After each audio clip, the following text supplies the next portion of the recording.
How's it going? I'm Jared Gillis. Today we're looking at RVing myths, things that often get repeated in RVing circles. We're gonna dissect a handful of these, see how much of it is rooted in truth and how much of it is just false. So let's not waste any time, let's get right into it. Now, we're gonna start off because we're officially in summer. We're gonna start with the AC and cooling the RV. The myth that I often hear is that you can only expect about a 20-degree differential from the outside to the inside for the function of the AC. It's always that 20-degree differential that is touted and what you're looking to expect. So the truth of it is that 20-degree differential that's often touted is the 20-degree differential from the inside air to the air coming out of the AC. So if you take your inside air and you look at that temperature and then you take a thermometer and stick this into the output of the AC, you should see about a 15 to 20 degree differential. So that's a test that anybody can do to see if their AC is working as you would expect and hope it to. Just take a thermometer, put it into the outlet of the AC and see if you're getting that 20 degrees separation. That's what you're aiming for. 15 to 20 degree is usually acceptable. Now, kind of the truth end of that, RV ACs aren't really all that efficient. Couple that with RVs really aren't insulated all that great. The walls are pretty thin and the single pane windows allow a lot of that heat intrusion in. You often see ACs trying to keep up with the outside temperatures and struggling to keep up with that. You can obviously see that it's a sunny day here. It's going to get hot, but we try and have our ACs working the best they can. I just did a video recently about the maintenance you can do on it to get it working the best that it possibly can be. So with this myth that 20 degrees separation is not from the outside temperature to the inside temperature, but rather the return air into the AC to the output coming out of the AC. Okay, moving on to number two, I'm gonna put this one to the test because I've often heard it repeated that if you extend your awning out too far on your RV that you will stretch out your fabric. So let's put this one to the test and see how it does. It'd be really sad is if this ruins our awning and then I have to replace it. I guess the next video would be replacing the awning on your RV, but let's give it a try. Okay, so that's usually where I stop, but let's take it a bit further.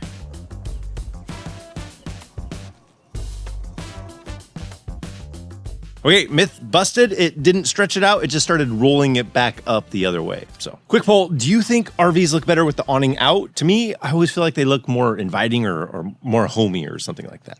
If you have an opinion, leave a quick comment down below. So now, quick disclaimer, I'm not gonna say that that's the same for every single type of awning that is out there, but for ours, definitely didn't stretch the fabric out because it just rolls it right back in. So that one's just a myth. On to the next. This one is maximize your RV storage. Now, this one might be a little bit strange because I don't know that it's always thought about in this way of just maxing out your storage, everything. If you have space, fill it up to the brim, because I think everybody knows deep down that if you have the weight distribution inside of your RV off, or if you're overweight inside the RV, that's just not going to be a good thing. So I don't think this is necessarily a myth that needs to be busted, just something to pay attention to when loading your RV. Because there's lots of great tips and videos out there. I've even given some tips on how to maximize your storage for usefulness in the RV. And usually for me, it's not maxing out that space. Usually the way I look at storage is how do I make those things accessible? I don't like storage areas where I have to pull everything out to get to the thing in the back. I like it to where things have their place and I can get to everything relatively easily. Which brings us to our next one, which is you need a ton of expensive equipment to RV. So here's my thoughts on this one because I reviewed a lot of gear on this channel. I have even done a video of essential RVing gear. And a sponsor of a lot of videos is eTrailer, which sells a massive amount of RVing gear. So I'll say first off, and I've said it in other videos, don't buy every single thing that I show on this video. Oftentimes I'll do reviews so you can see if it fits you and your style of RVing or if it doesn't. For example, we just ordered from eTrailer a kayak rack for my son for his vehicle. We love kayaking, so if you don't love paddling, don't get the kayak mount for your vehicle. That's one of the things that I do like about eTrailer. Shameless little plug for them here is that their customer service, when you contact them, they'll give you the information about the products. But when I've reached out to their customer service asking about a certain item and a detail about that item, they actually said, I don't think this would work in your situation, which massive amount of respect. When you call somebody, they're not just trying to push that product on you to get it out the door.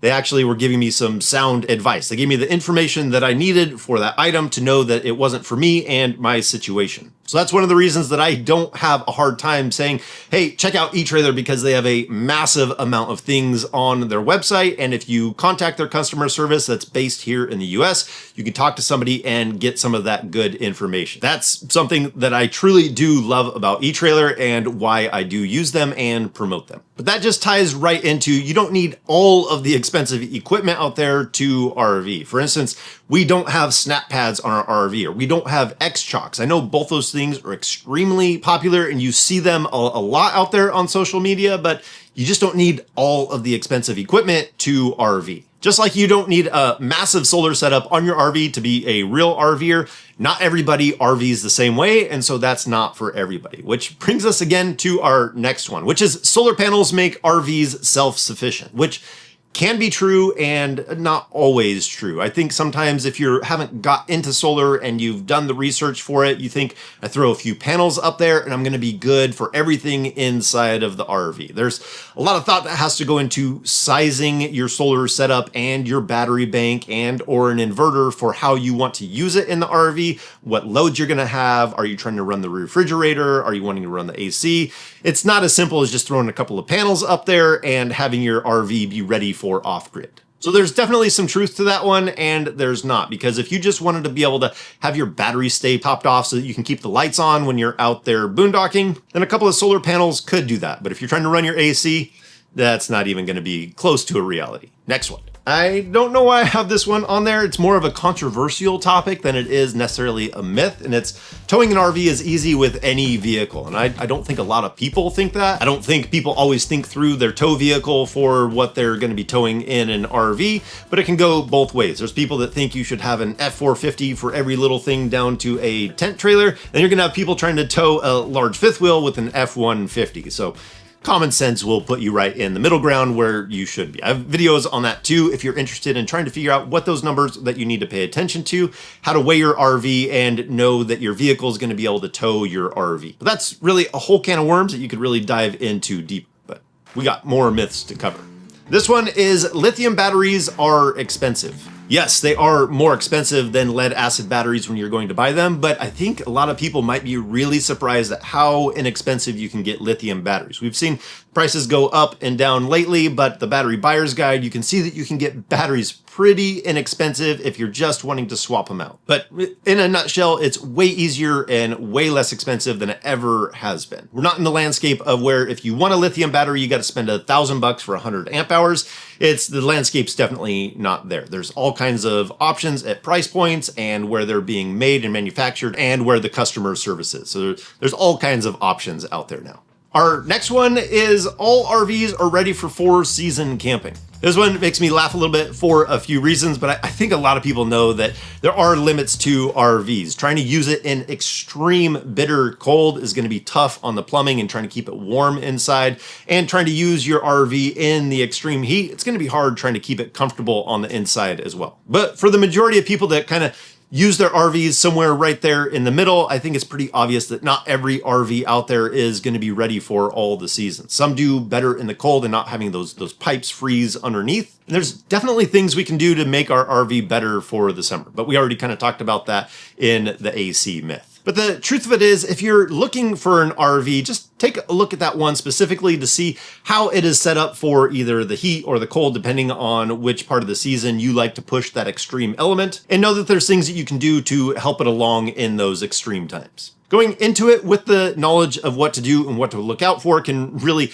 make a trip much better than it could be if you're running into all the problems and unaware of them. So I think that's going to do it for today. I hope you enjoyed this, seeing the thread of truth that's through some of these myths and the unpacking of what the full truth is for each of them. So as always, if we don't see you on the road, hopefully we will see you in the next video.